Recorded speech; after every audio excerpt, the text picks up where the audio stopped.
best laid plans of mice and men often go awry. Perfect plans were overrated anyway, as Effie Rhodes would say, and say often. She was a feline of thrill, of chance. Effie was no crook. She was an outlaw, traipsing through the West from crime to exhilarating crime. She thrived in chaos, dancing so dangerously with death that every exploit put her 9 lives on the line all at once. Any motley thug can piece together a surefire scheme and pray it doesn't run off the road. Hold it right there, you conniving varmints! Why, I'm touched, Artie. You chased down a moving train just to see little old me? That's Sheriff Arthur to you, Effie. Drop the money and come quietly. I suppose I'd be willing to pop my haul if you'd spare a kiss. Oh, no.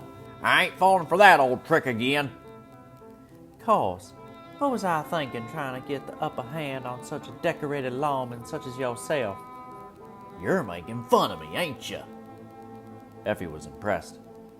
Not by the clever reasoning skills Arthur managed to exhibit, but by the synchronized collective smack of every passenger's palm meeting their foreheads. The coyote exchanged a glance with the boar, as if they were unsure to parse him as a proper threat. Nothing gets by you, sweetheart. Well, if we're done jawing, we really should be on our way. Maybe after me and the boys split the money, we could go somewhere nice for dinner. Sorry, but the only date I have is with a stack of paperwork for when you're behind bars. Now, Sheriff, you wouldn't just endanger innocent lives firing off willy-nilly, would you? Be ashamed for some handsome officer such as yourself to be on the lam because of one little accident. Not for me, of course. His expression hardened. Effie paid attention. Arthur was a more than capable lawman. He's had her dead to rights on many occasions. Off days for her mostly, though while he was competent in his own right, he was also predictable. The passengers as well gazed at him with mild alarm, knowing that she raised a valid point. All right, fine then. There was something about the way he rolled up his sleeves of his shirt that made her tingle. That soft caramel color of his fur, the lean muscle underneath. She almost swooned. I'll just have to bring you in the old-fashioned way.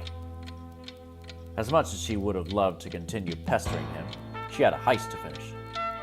Fortunately, that was what her hires were for. Boys?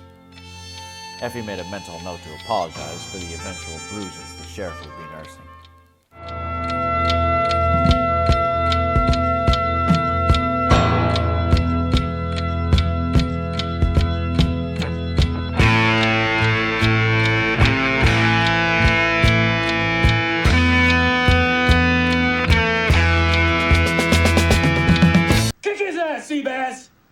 The sounds of struggle went quiet behind her as the cat closed the door to the passenger cart.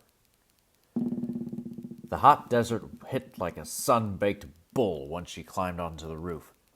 Orange desert terrain shifted to a 100-foot drop into a ravine.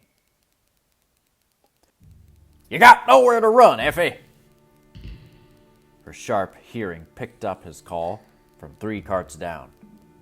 Nowhere that you know of, Artie. Effie chimed cleverly, unsurprised that her backup was unsuccessful. He trailed behind her, making that angry face. Dang it, Effie! Where are you even running to? I got you cornered this time. That's so. Stop running, would ya? He nearly tripped, losing his prized sheriff's hat to the wind.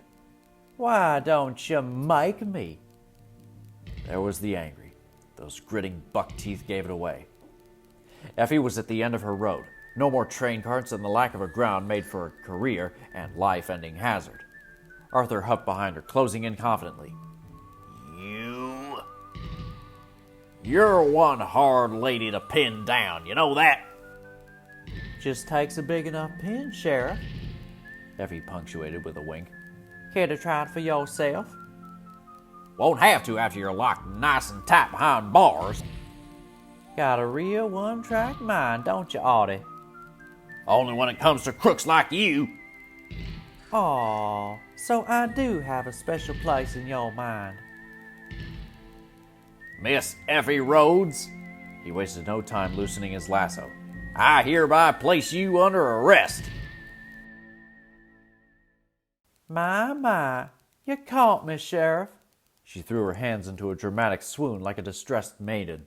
What hope could there ever be for a cornered rogue such as myself? Take me away, officer. Arthur's eyes studied her for a minute. You're making fun of me, ain't you? A cheeky grin translated her response better than any response she had. With a huff, the rabbit seized her arm. Moments of silence passed as she began to tie her restraints. In other words, as he left himself open. The half-tied knot fell apart when she yanked him to her. Not even a single word of confusion left his mouth before she seized it. Her lips were soft and warm, enough to grow addicted to had Effie not reined herself in. For a brief moment, Effie allowed herself to forget the sacrifices at her feet, forgot the drop of certain doom even lower. She was a feline of thrill. She lived in the moment, even if that moment was to steal a kiss seconds before being arrested. Arthur wasn't in as much control of his situation. Effie's half-opened eyes caught him somewhere between stunned and incredulous. They both returned to reality, only for Arthur to be scared witless when she hopped off the train.